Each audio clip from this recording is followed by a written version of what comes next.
Alhamdulillah, dalam perbincangan pagi hari ini kita difasilitasi di Pondok Pesantren Al-Islah ini dengan fasilitas yang luar biasa. Kita harus bersyukur.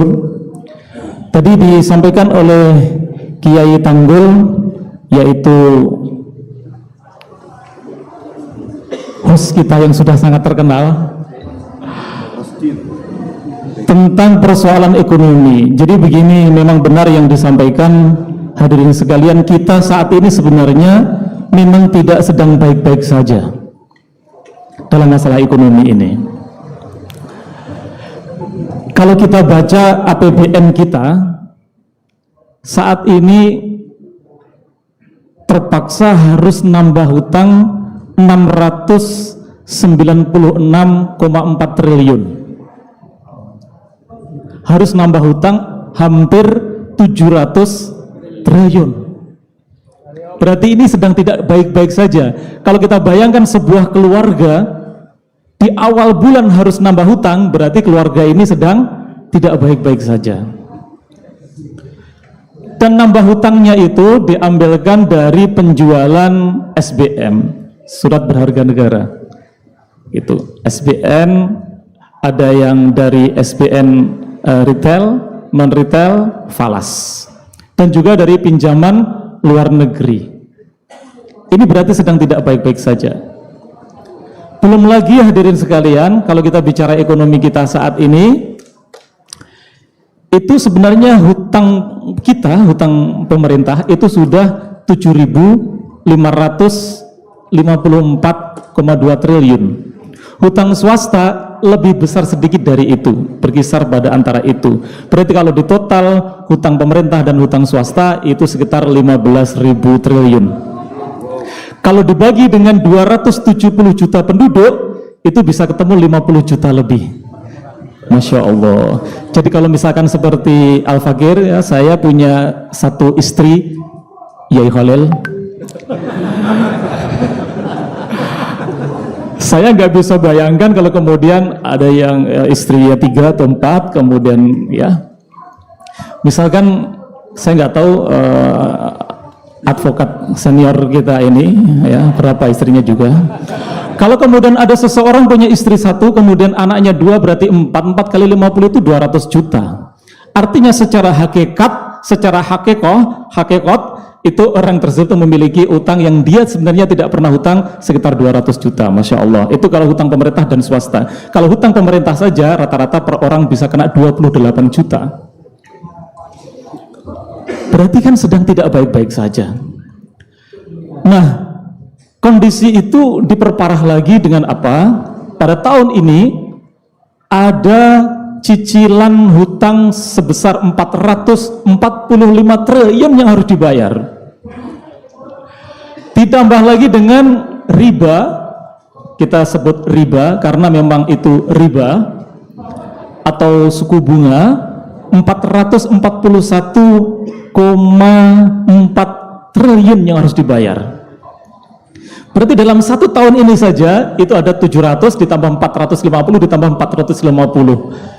Ada sekitar 1.500 triliun yang harus dibayar. Ini beban yang sangat berat yang harus ditanggung sebenarnya. Nah, berarti kan memang benar yang disampaikan oleh host tadi, kita sedang tidak baik-baik saja, hadirin sekalian. Nah, kenapa semua ini terjadi? Karena memang kita menganut sistem ekonomi yang kapitalistik liberal. Sistem ekonomi kapitalistik liberal, ya. Nah, nanti ya, semoga bisa kita perdalam dalam tanya jawab. Tetapi yang jelas di dalam ekonomi liberal itu yang diutamakan di dalam ekonomi negara yang diukur adalah growth. Selalu orang bicara growth, pertumbuhan. Jadi bagaimana ekonomi itu tumbuh, dan tumbuhnya ekonomi itu melibatkan 2 sektor, sektor real dan sektor non-real. Sektor non-real itu berarti perbankan, kemudian pasar modal. Yang sektor-sektor non-real itu hadirin sekalian sebenarnya sektor yang nggak nyata. Karena apa? Itu hanya akan menambah angka-angka dari suku bunga dan keuntungan obligasi, keuntungan surat-surat berharga. Itu nggak nyata, nggak real dalam perekonomian. Makanya kalau kemudian melibatkan pertumbuhan itu dengan melibatkan unsur non real, jadinya itu the bubble economic, ekonomi gelembung. Kelihatannya besar, ning menawi dipun cubles niku langsung meledos. Kempes ya, the bubble economic, ekonomi gelembung. Nah makanya karena ekonomi gelembung, biasanya negara yang menganut ekonomi kapitalis itu akan selalu krisis. Sifat ekonomiknya itu adalah ekonomi yang siklik, krisis 10 tahunan, krisis 20 tahunan, tergantung kepada kekuatan fondasi ekonominya. Nah jadi seperti itu.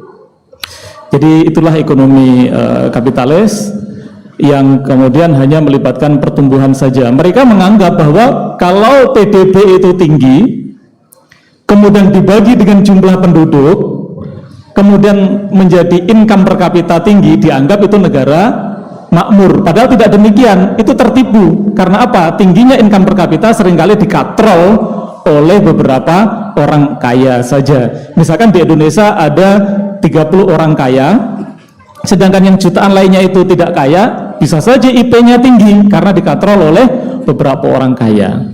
Jadi ini sangat menipu sekali. Sedang tidak baik-baik saja sebenarnya kita ini. Itu. Nah, kemudian kalau kita tanya siapa yang diuntungkan dari kondisi ekonomi seperti ini, yang diuntungkan lagi-lagi adalah investor. Yang diuntungkan itu investor, terutama investor asing. Kenapa investor asing? Ya karena dengan investasi yang mereka lakukan, mereka bisa mendikte berbagai kebijakan.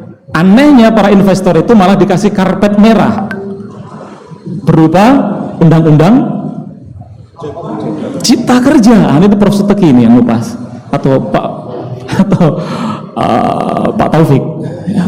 Anehnya para investor yang mereka mendikte undang-undang kita, yang mereka hendak mengeruk dan mengeksploitasi kekayaan alam kita, itu malah mendapatkan karpet merah, dipermudah. Ini loh, coba investasi ke sini rame-rame, tenaga kerja kita murah, hukum kita sudah kita rubah, fasilitas memuaskan, luar biasa.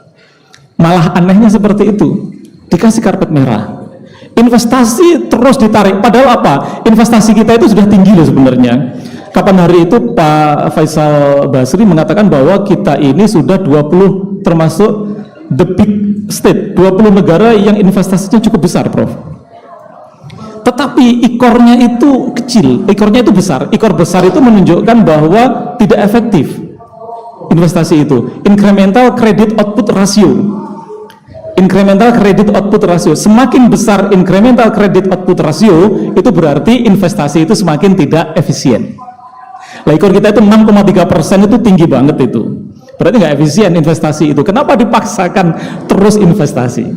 Berarti ada tanda tanya besar tentang kenapa dipaksakan harus ada undang-undang Cipta Kerja itu. Gitu.